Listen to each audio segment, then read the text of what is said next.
What is going on, everyone, and welcome back to the channel. Today I've got some more NBA news to, of course, be talking about with you guys. Again, today I've got some more Cleveland Cavaliers news, which I am extremely excited to, of course, be going over with you guys. Again, it is currently being reported right now that the Cavaliers are continuing to seek a wing in a trade. It is being reported that the Cavs may be looking at Kyle Anderson or Dillon Brooks of the Memphis Grizzlies. They have already had conversation with Hawks Cam Reddish, and opposing teams have been making offers for the Cleveland Cavaliers to try and trade for Larry Nance, and have been offering up some potential picks here and there. There's also been teams that have also been offering up certain trades for the 2022 first round pick, and this is all being reported by Chris Fedor. Now, before I get into any of these players, for once, the Cavs have actually kind of put themselves in quite a good position, in my opinion. Because Andrew Berry has kind of gone out right now, and I've been pretty critical of his last couple off seasons, but I thought this off season he kind of did everything that he needed to do. You know, brought in a backup point guard and Ricky Rubio, even if it did mean giving up a second round pick or so, which, dude, come on now, it's a second round pick. Who cares? Ricky Rubio is a massive upgrade from Taurean Prince, and I don't want to even hear any more about that. Then, of course, Kevin Love. I think the really interesting thing about him is that he has told Kevin Love that, hey man, if you want your $30 million, you got to change your role on this team. You're no longer going to be starting on this team. Instead, you're actually going to be playing backup center, and that's what we've been hearing a lot of. You know, we heard Chris Fedor actually report this as well, saying he will be playing backup center, and the Cavs will not be paying any more, most likely, than the minimum for Isaiah Hartenstein, because they've already got Kevin Love on this team. Now, in my opinion, again, before I get into this other stuff, there's going to be a pretty big video that's going to take me a long time to edit, so if you guys love, Cavs news, this is a video for you guys. This has pretty much got everything in it. Again, Isaiah Hartenstein, if he wants to come back on the Cavs because no team has signed him yet, and for some reason, I don't understand why a team like the Bulls hasn't signed him, considering they lack depth for, the big man spot. Isaiah Hartenstein had a really good end to the year. If you guys watch Cavs, you would know this. But the issue is with Isaiah Hartenstein right now is the Cavs have Kevin Love, and they need to play Kevin Love as like that backup center position role, because I think K-Love's just too slow to be guarding the power forward position anymore. He can't keep up with guys like Pascal Siakam or Giannis. It's just not happening, But when it comes to that center position, I can't see why Kevin Love couldn't go out and guard players like Ivica Zubac, etc. Like, why couldn't he, I know he's not a good defender, but against those type of players, he shouldn't do too much, or shouldn't be too bad, rather. And even against, he's not expected to go and guard Joel Embiid or anyone like that. That's Jarrett Allen's job. So if K-Love comes off the bench, he can stick to guarding more dudes like, as I just said, Zubac from the Clippers, etc. Players like that, who I think he'll do fine with. Which means Isaiah Hartenstein's role wouldn't be that big on the team, which is what you would initially think, but then you realize, oh man, hold on a second, Kevin Love's injured every second of the day. So let's just say Kevin Love, who knows? I'm not going to predict he plays more than 20 games next year, because if that will happen, I hope it happens. I hope he actually plays 35 to 40 games, but this dude's so injury prone, who knows? I think he has been getting himself a lot more healthier though. Team USA said he wasn't fit, but the really weird thing was he kind of joined Team USA to get fit and get better for the upcoming season, and they just got rid of him. Weird stuff. But again, he'll play backup center, I think, and then Isaiah Hartenstein will probably come to this team on the minimum and come in when K-Love gets injured. Right? So Andrew Berry did pretty well this offseason. He established Kevin Love's role, brought in Ricky Rubio. Those are fine things. But I think he's put himself in a position right now where, other than the 2022 first round pick, I think all other picks are available. If you were going to trade for a dude like Cam Reddish, which has just been mentioned here, we know the Cavs are extremely interested in him. Why wouldn't you trade a 2023 first round pick? Like, let's just say theoretically the Cavs aren't going to be great this season, which they're probably not. They're probably going to have a top 10 pick. Let's just say they get pick 7 or something like that, right? The Cavs can draft a good player with pick 7, then they shouldn't have to draft another player again in the future. The Cavs should already have a good, young depth to not have to draft anyone for quite a while, unless they're like late first round picks or second round pick players. They shouldn't need to draft a top 10 player for a little bit anymore, because they've just had 5 top 10 picks in a row. Like, gosh dang. Now let's move on to that.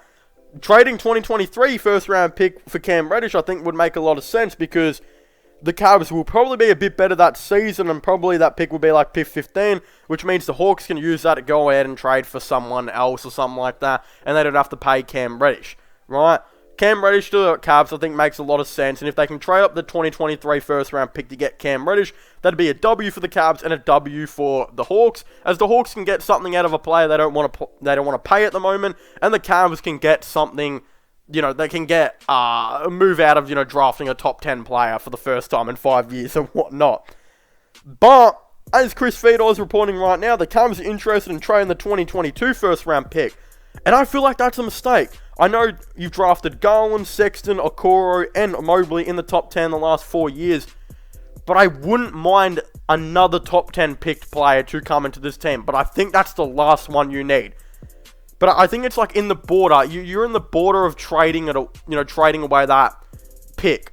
I don't think you need to trade away the 2022 first round pick.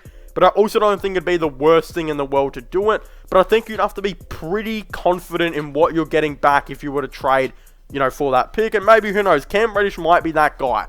Considering the Cavs aren't confident on Colin Sexton, which I want to move on to be my next thing after this, I don't see why trading for Cam Reddish would be a bad thing, but I think the 2022 first round pick still remains, a no for me. They should not trade for that 2022 first round pick, right?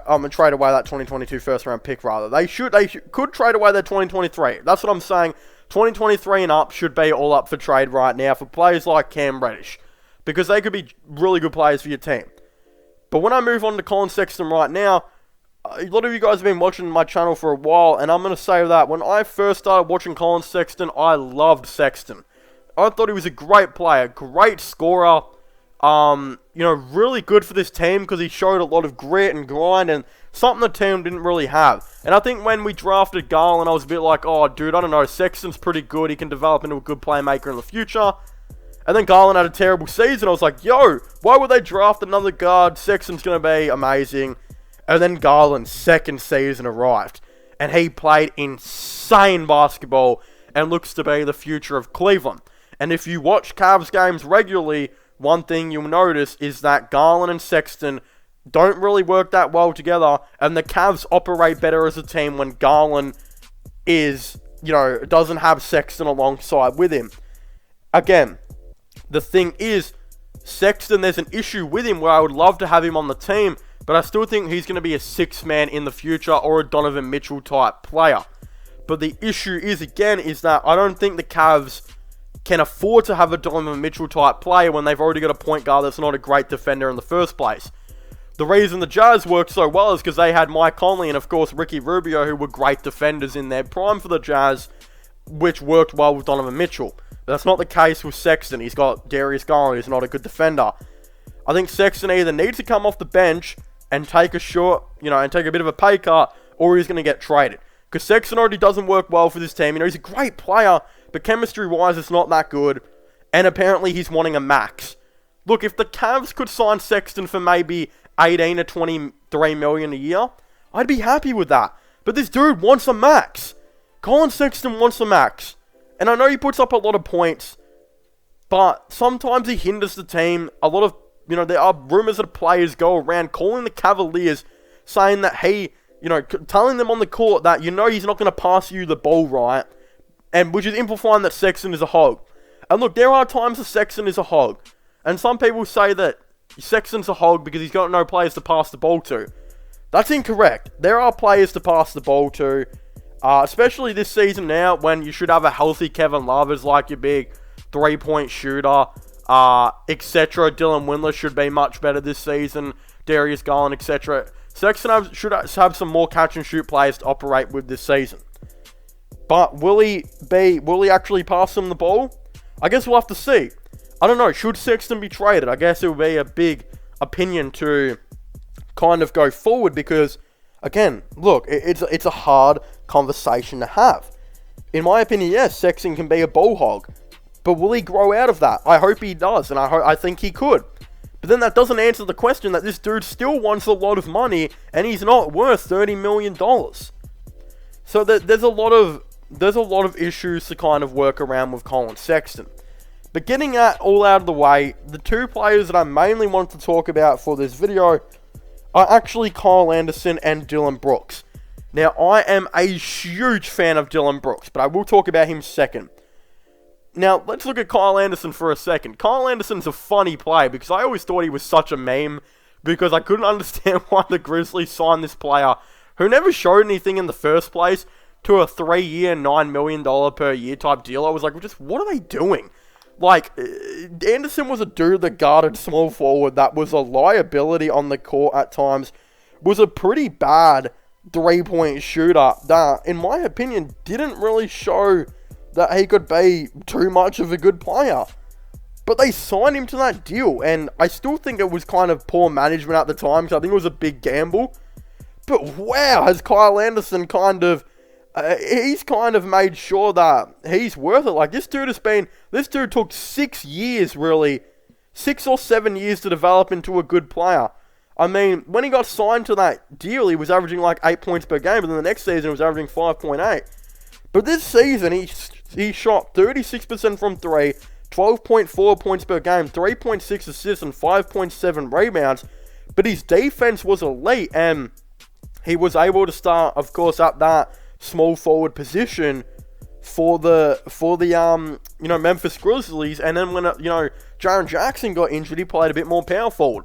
This dude actually had a really good season and could be a really nice role player for any team. And I think the Grizzlies should keep hold on to him. Considering he's on $9 million and you get a dude that can be a very good defender and still put some good production up here and there. Again, a streaky three-point shooter, but this dude was a really nice role player for their team and helped out quite a bit. So I wouldn't trade him. I also wouldn't trade away Dillon Brooks. But if I'm the Cavs and I'm trading away picks, do you ask yourself, is Dillon Brooks worth a 2023 first-round pick?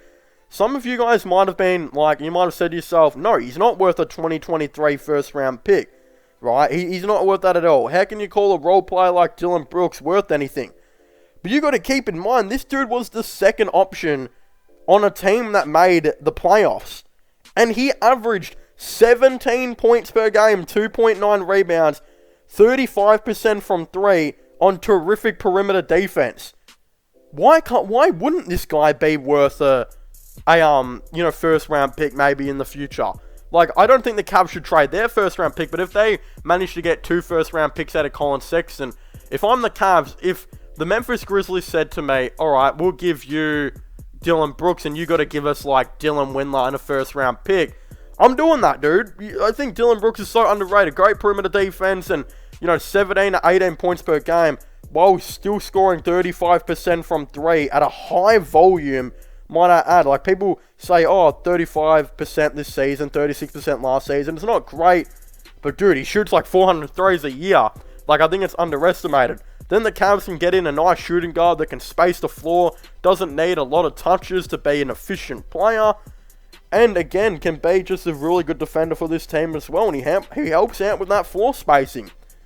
So, if we trade away Sexton in the future, right, and get 2 first-round picks and a solid role player out of Sexton, use one of those first-round picks and like Dylan Windler on Brooks, and then use that other first-round pick we got from Sexton to get another really good role player in return. Dude, you could be looking at trading away Sexton and Windler for like Dillon Brooks, and 2 other really good solid role players, which that could be a really good thing, because if we're talking about Dillon Brooks as a role player, a dude that averaged 17 points per game, that's a pretty good role player. But hey, this is all theory and speculation. I'm not saying we should do any of these stuff. I'm just saying it could be a hypothetical situation, and I would really love to see Dillon Brooks on the team.